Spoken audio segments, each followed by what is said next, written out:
What's up guys? Merci d'avoir cliqué sur la vidéo. Le thème du jour, la musculation est-elle surcotée? T'es prêt? Alors arrêtons de perdre du temps et go! Est-ce que tu t'es déjà posé la question, j'aimerais perdre du poids?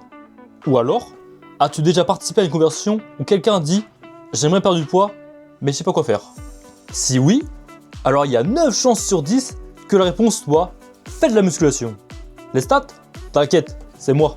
Mais est-ce que c'est vraiment le choix ultime? Et est-ce que c'est une solution miracle pour tout le monde?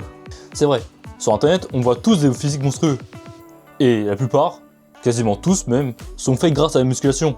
T'as juste à taper musculation sur la barre de recherche de n'importe quel réseau social et tu trouveras des gars ou des meufs avec des physiques incroyables. Et on aimerait tous les avoir. On va pas se mentir, la muscu ça marche. Tout ton corps est tracé, ça renforce le haut et le bas. Enfin, si t'oublies pas le leg day. Chose que je fais évidemment pas.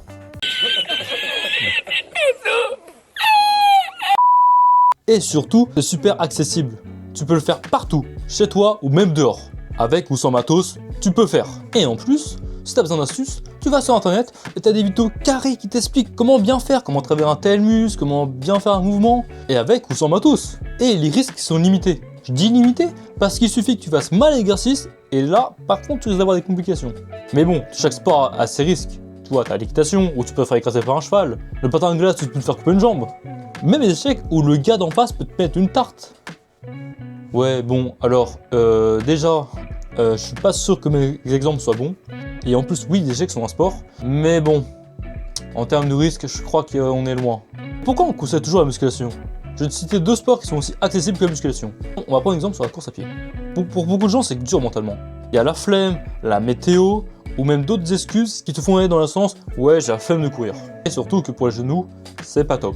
Autre solution, la piscine. Tout le monde a une piscine municipale dans sa ville. Et si tu n'en as pas, tu mens. Mais comme là, si t'as pas une voiture qui est à 30 minutes à pied, allez. Tu dois faire ça aller-retour. Et surtout que pour certaines personnes, montrer son corps, c'est compliqué. Donc oui, la musculation semble être une alternative assez simple. Mais attention, il faut pas le voir comme « j'ai un problème, voici une solution simple, alors je la fais, qu'elle me plaise ou non ». Mais l'important du sport, c'est ce que tu ressens. Si tu fais de la musculation en te traînant le pied parce qu'un gars sur internet t'a dit « fais ça », alors arrête tout de suite. Il y a un truc que personne ne parle, le syndrome de la 3e semaine. As-tu déjà remarqué, en janvier ou avant l'été, tout le monde est déter. Ils se font 5 séances par jour, ils se font une diète de fou, ils téléchargent 5 applis de coaching et s'achètent masse matos pour qu'au final, au bout de 3 semaines, plus personne. Et pourquoi? Parce que les gens ont confondu discipline et torture. La discipline est nécessaire pour progresser. Mais si ton sport est un calvaire quotidien, alors ta volonté finira par s'épuiser. Et comme une batterie, si tu tires trop souvent dessus sans la recharger avec un peu de plaisir, elle finira par lâcher. On nous vend souvent la musculation comme la taxe à payer pour avoir un beau corps. Mais si tu détestes soulever de la fonte, tu ne tiendras même pas un an. Ah ouais? On fait le pari? Ok, vas-y mon ref, allez, à l'année prochaine.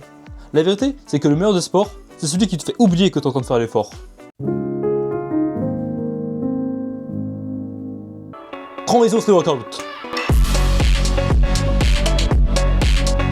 Quand tu commences le sport, une diète ou n'importe quel autre changement de ta vie, pose-toi cette question dans ta tête.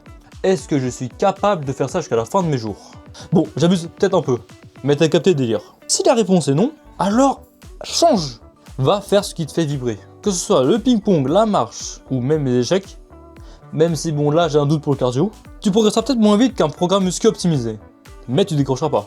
Ce ne sera plus une contrainte, mais ça va te faire kiffer. Et c'est ça le vrai secret pour transformer son corps et sa vie. La régularité et le plaisir. Et les deux fusionnés, Apple Pen. Non, la réussite. Bon, sur ce, merci d'avoir resté jusqu'à la fin de la vidéo. N'hésite pas, le pouce, à écrire en commentaire le sport qui te fait le plus vibrer et avec lequel tu progresseras le plus. N'hésite pas, le partage à tes potes. Et moi je te dis à la prochaine, bon entraînement, Hiya!